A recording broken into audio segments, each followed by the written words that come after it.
প্রিয় বন্ধুরা, আশা করি সবাই ভালো আছেন। এক টুকরো মাছ খাওয়ার অপরাধে গরম খুন্তি তন্নির হাতে চেপে ধরেছেন তার মা ইতি বেগম। যন্ত্রণায় চিৎকার করে কেঁদে ওঠে তন্নি।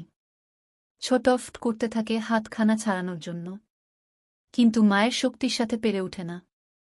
হাতে বোধহয় কেউ আগুন জ্বালিয়ে দিয়েছে, বা চার উপায় দেখতে না পেয়ে বা হাতে ইতি বেগমের পা জড়িয়ে ধরে তন্নি মিনতি করে বলতে থাকে, আমি আর মাছ খাবো না মা, আমাকে মেরো না, খুব কষ্ট পাচ্ছি, হাতটা ছেড়ে দাও মা, একটু পরে আমার পরীক্ষা। তন্নির কান্না ভেজা আঁখি পল্লব এবং আকুতি ভরা মিনতিতে মন গলল বোধহয় ইতি বেগমের। তিনি খুন্তি তুলে তন্নিকে ধাক্কা দিয়ে ফেলে দেয়। ছিটকে বেশ খানিকটা দূরে গিয়ে পড়ে তন্নি হাতটা ঝুলো সেই গিয়েছে তার। হাতের তালু টকটকে লাল রং ধারণ করেছে। তন্নি অনবরত হাত ঝাঁকাতে থাকে, পাগলের মতো আশেপাশে পানির খোঁজ করে, কিন্তু হায় কোথাও একটু পানির দেখা মেলে না। নিজের গালে হাত ছোঁয়ায় তন্নি, চোখের পানিতে যদি হাতের জ্বালা কমে। ইতি বেগম হাঁ পাচ্ছেন। তন্নিকে মারতে সে নিজেই অস্থির হয়ে পড়েছেন। হাঁ পাতেই বলতে থাকে, জি বা বড় হয়ে যাচ্ছে তোর দিন দিন। বাপের জন্যে কিছু খাসনি?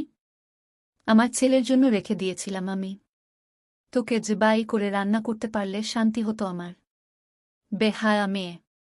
তন্নি জবাব দেয় না। সে বোধহয় এসব শুনলই না।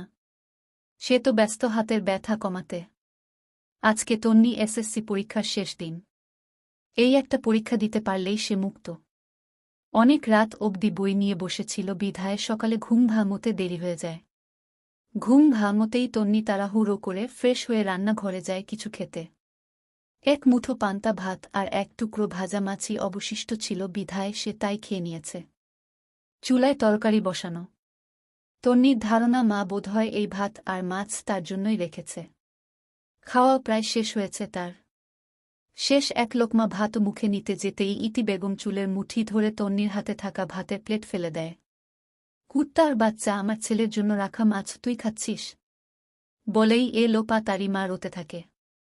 হাত দিয়ে মা রোতে তার অসুবিধা হচ্ছিল বিধায় চুলার উপর থাকা ক্রাই হতে খুন্তি তুলে নেয় এবং ডান হাতের তালুতে চেপে ধরে। চোখের পানি আটকাতে ব্যর্থ তন্নি। কয়েকবার হাতের উল্টো পিঠে মুছে নিয়েছে, তবুও আবার গড়িয়ে পড়ছে। স্কুল ড্রেস পরে ওড়নাখানা মাথায় চাপিয়ে জুতো পরতে যায় তন্নি। একটাই স্যান্ডেল তার। বাবা থাকতে কিনে দিয়েছিল। বাড়িতে সাধারণত তন্নি খালি পায়েই থাকে। স্কুলে যাওয়ার সময় স্যান্ডেল পরে যায়। গতকাল পরীক্ষা দিয়ে আসার সময় যে তার চটি জোড়া ছিঁড়ে গিয়েছে এটা মনেই ছিল না তন্নির। ছেলেরা জুতো জোড়ার দিকে তাকিয়ে আবারও কান্না পায় তন্নির। খালি পায়ে পরীক্ষা দিতে যাবে? অ্যাডমিন কার্ডের ফাইলটা হাতে নিয়ে নিজের জন্য বরাদ্দকৃত ছোট রুমখানা হতে বের হয়। উঠোনে ইতি বেগম তামিমকে খাওয়াচ্ছে। তন্নি মায়ের সামনে গিয়ে দাঁড়ায়। ধরে আসা গলায় রিনরিনিয়ে বলে, মা আসছি। মুখ বাঁকায় ইতি বেগম। বিরক্ত সে। বাসায় ফিরিস না। রাস্তায় গাড়ি অ্যাক্সিডেন্ট করে মরে থাকিস। দোয়া করো মা, তাই যেন হয়। বলেই বেরিয়ে পড়ে তন্নি। খালি পায়ে হাঁটতে বেশ কষ্ট হচ্ছে তন্নির। সকাল বিধায় শিশিরে ভিজে আছে রাস্তার ওপরে থাকা ঘাসগুলো।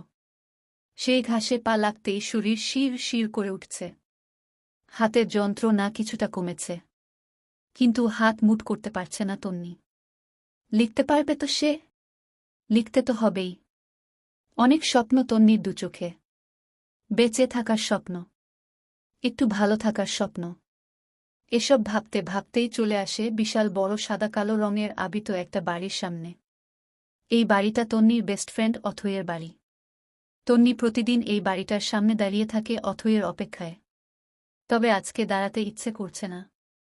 সময় কম। এখান থেকে স্কুলে পৌঁছাতেও সময় লাগবে ঢের। ৭-৫ চিন্তা করে তন্নি গুটি গুটি পায়ে এগিয়ে যায় বাড়ির ভেতরে। লোহার গেট ঠেলে ভেতরে ঢুকে পড়ে। গোলাপের গন্ধ নাকে লাগে তন্নির। চোখ বন্ধ করে শ্বাস টানে। ঠোঁটের কোণে হাসি ফুটে ওঠে। প্রতিদিন অবশ্য অথই একটা করে গোলাপ নিয়ে যায় তন্নির জন্য। তন্নির কানের পিঠে গুঁজে দেয় গোলাপটা। এই, তুমি ময়লা পা নিয়ে ভেতরে কেন যাচ্ছেন? চমকে ওঠে তন্নি।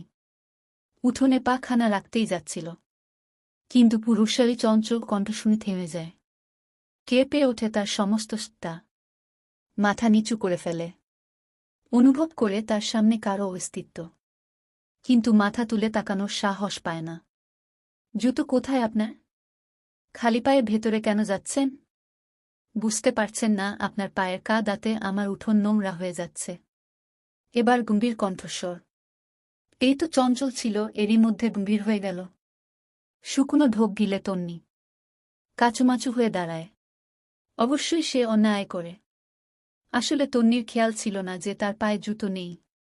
কপালে ভাঁজ পড়ে অর্ণবের। বুকে 2 হাত গুজে দাঁড়ায় সে। আশ্চর্য মেয়ে মানুষ, কথা কেন বলছে না? হ্যাঁ না, ভালো খারাপ কিছু তো একটা বলবে। ধমক দেয় অর্ণব। কথা কেন বলছেন না? ভুল করেছেন, সরি বলতে হবে, ম্যানার্স জানেন না? আজীব। তন্নি আবারও কেঁপে ওঠে। ধমকটা বেশ জোরেই দিয়েছে অর্ণব।